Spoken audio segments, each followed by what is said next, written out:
adhima kuvuka kwa kivuko, ila kwa kutembea kwa miguu kunakuwa kuna unafuu. Hata kama likiisha, hata kama mtu akisema kana kwamba atumie hata usafiri pikipiki, kunakuwa kuna unafuu. Unaweza ikawa hata dakika 5.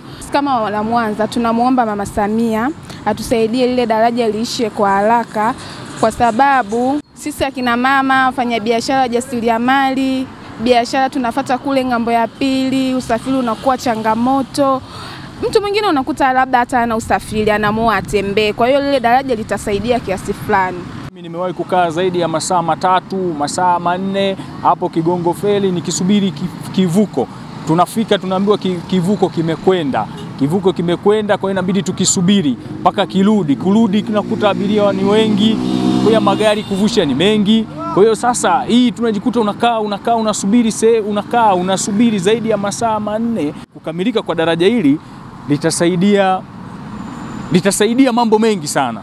Yaani adha usafiri itakwisha, watu watafanya biashara zao kwa uhuru na amani na kwa wakati, wataleta biashara zao zitafanyika kwa wakati. Ni wazi kabisa katika shughuli za kiuchumi daraja hili litakuwa ni mkombozi. Utaona utumiaji wa vivuko vya majini ni kweli vilikuwa vikitusaidia, lakini kwa kuchelewesha muda. Sasa daraja hili linakwenda kutuokolea muda, na wanasema wataalamu muda ni pesa, muda ni mali. Sasa kutumia maji kilomita zile na kutumia nchi kavu kilomita zile, ni wazi kabisa anayetumia nchi kavu atafika kwa uharaka sana. Wanakadiria lile eneo lina kilomita 3. Kilomita 3 ndani ya maji ni ndefu kuliko kilomita 3 nchi kavu, kwa sababu ya jinsi ya vyombo vya usafiri vinavyotumika. Kwa hiyo kwa kutumia daraja hilo, maana yake tutahama hatua moja kwenda hatua ya pili, kwa maana ya Kigongo na Busisi kwa haraka sana, na kufanya shughuli zetu za kiuchumi na kujipatia kipato kwa kiwango cha juu. Kwa hiyo mimi nimpongeze sana hayati Magufuli kwa maamuzi magumu aliyofanya kulianzisha daraja hilo, lakini zaidi pia nimpongeze rais wetu Mama Samia Suluhu Hassan kwa kuliendeleza daraja hili, na sasa linakwenda kukamilika. Mpaka sasa tulikofikia stage zote tumeshiriki 100%. Sioni kama kuna gap ambalo tena tunalo. Kama unavyoona daraja hili liko almost naenda hatua za mwisho. Kwa hiyo ndio stage ya mwisho hii. Kwa hiyo baada ya hapo, kama mnavyoona ile daraja kilichosalia ni kujenga zile kuta ambazo tumeshaanza za kutenganisha magari, zile opposing lanes, pamoja na kingo za kuzuia protection, tuseme nani, zile walls, na kuweka lami na kuja kufunga taa kubwa ambazo na teknolojia tofauti hakuna iliyosalia. Daraja litakapokamilika hili, kwanza tutatumia muda mfupi zaidi kukatisha, dakika 3 hadi 4 umeshakatisha. Lakini pili, kutakuwa na uhakika wa usafiri masaa yote 24 kuliko ilivyo sasa, kwamba kama feri zitakuwa zimeharibika, uwezekano uhakika wa kusafiri muda wote haupo. Lakini tatu, daraja hili kama mnavyosema kwamba ni daraja refu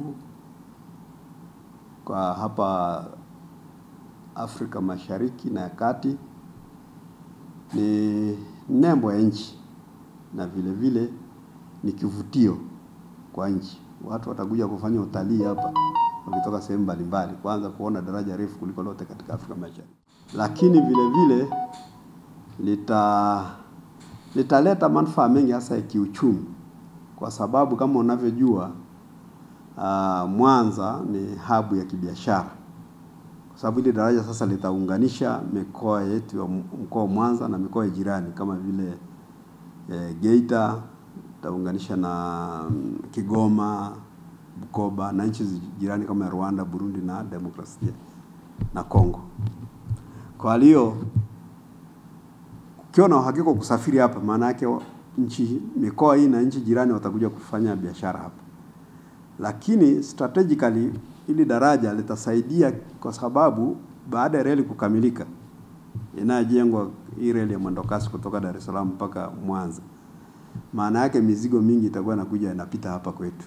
Na kama ninavyojua pale Fela, ambako ndio wenzetu wa TPA wamepoint out ni sehemu ambayo watajenga bandari kuu, ya ambapo mizigo yote ya kutoka Dar es Salaam inaenda nchi jirani pamoja na mikoa hapa jirani itakuwa inafikia pale. Kutoka pale itasafirishwa kwa malori. Sasa malori lazima yatapita hapa darajani kwetu.